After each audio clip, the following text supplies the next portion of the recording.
L'objectif de la fédération annoncé, c'était bien gagner ces championnats d'Europe, c'était bien conserver notre titre de meilleure nation européenne. Donc voilà, l'objectif c'était vraiment bien gagner. L'enjeu était fort aussi pour nous, c'est-à-dire qu'on avait décidé d'amener une équipe un petit peu plus jeune pour prévoir les années à venir. C'est toujours décevant le nombre de nations qu'il peut y avoir sur ces championnats d'Europe. Il n'y avait pas beaucoup de nations, mais on s'est rendu compte que le niveau était très élevé.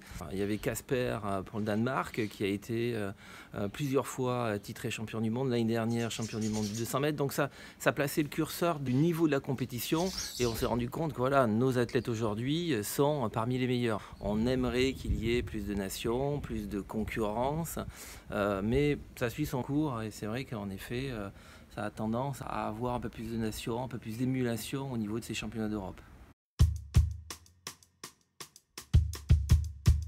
On savait Martin très fort puisqu'il a gagné les sélections françaises pour aller aux championnats d'Europe et aux championnats du monde. On ne savait pas quelle réaction il allait avoir sur une première échéance internationale comme ça, avec une équipe de France, avec une nation derrière. Il a été tout juste hallucinant de performance, d'engagement. Stratégiquement, il a très très bien joué ses courses et il était en très très grande forme. Il n'a pas été inquiété sur ces championnats d'Europe qui étaient, comme je l'ai dit tout à l'heure, de très bon niveau puisque Casper était juste derrière lui. Il a réellement fait une très très belle performance internationale qui reste de très très bon augure pour les championnats du monde fin d'année en Chine.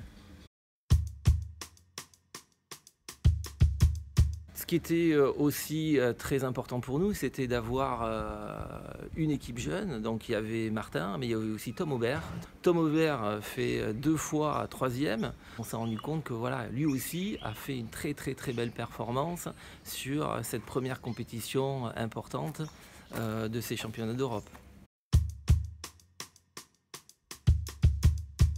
Olivia, sur ces championnats d'Europe, a, à mon sens, aussi fait de belles courses. Il y avait en effet un problème de matériel qui a fait que ça a été plus difficile pour elle que d'habitude. Une petite contre-performance, on va dire, par rapport, à mon sens, par rapport à son matériel, qui presque est de bon augure par rapport aux championnats du monde. Voilà, je pense qu'Olivia va se relancer totalement sur une recherche de matériel, sur un entraînement pour essayer de performer au plus haut niveau sur les championnats du monde.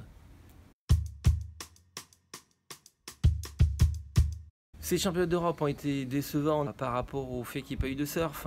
On a eu 3 jours de vagues, 3 jours de surf où on a pu s'entraîner. Je suis extrêmement content de cette équipe parce qu'ils avaient du nouveau matériel. Ça surfe vraiment très très bien. Je pense qu'ils auraient été très certainement sur la plus haute marche du podium, c'est évident. Nous avions Caroline Angibault qui faisait son retour après une année d'absence, un podium sur Fidji aux mondiaux. Elle n'était pas là l'année dernière. Elle faisait son retour avec de nouvelles planches, avec un très joli surf qui laissait augurer un podium par rapport à son surf. Nous avions aussi Benoît Carpentier qui lui venait défendre son titre. Il était champion d'Europe l'année dernière.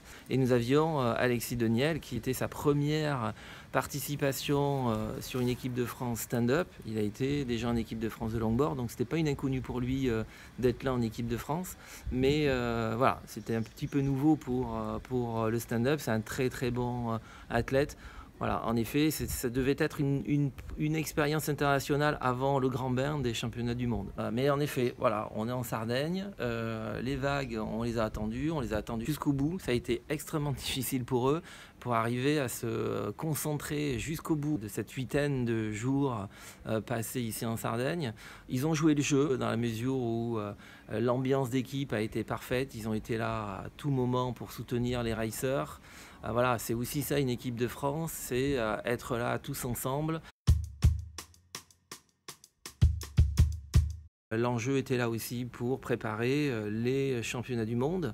Donc voilà, on va se retrouver avec une équipe de France bien plus importante puisqu'on devrait avoir 12 athlètes sur les prochains championnats du monde. On va se retrouver sur les championnats du monde en Chine. Fin novembre. On sait que l'ambiance développée ici, les routines développées ici, la cohésion de groupe qu'on a développée sur cette équipe de France, voilà, on sait qu'il va y avoir une belle équipe 2018 sur les championnats du monde en Chine.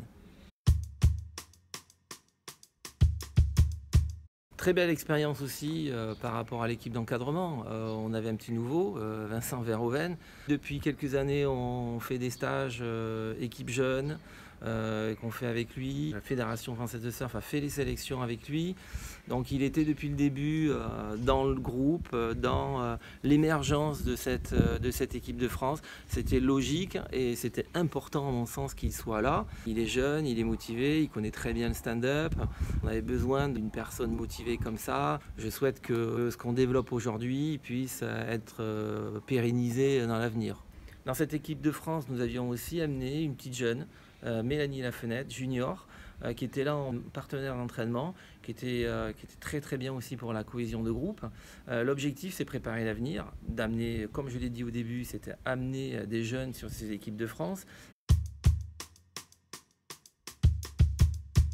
La Sardaigne, en effet, c'est un pays en Méditerranée. On a été surpris du potentiel de cette île. Très gros potentiel sur la race, potentiel aussi sur le surf. On a eu des vagues en début de semaine. Voilà, c'est vrai que sur le mois de septembre, en Méditerranée, on est soumis aux conditions climatiques qui fait que voilà, on a eu des vagues en début, on a eu un petit peu de vagues à la fin, mais pas grand-chose. Mais en effet, je pense que c'est vraiment un très beau pays pour pratiquer le stand-up paddle de manière générale, avec une eau transparente. Et je crois que tous les athlètes ont énormément apprécié le site, l'île, l'eau, les plages. Vraiment, c'était magnifique.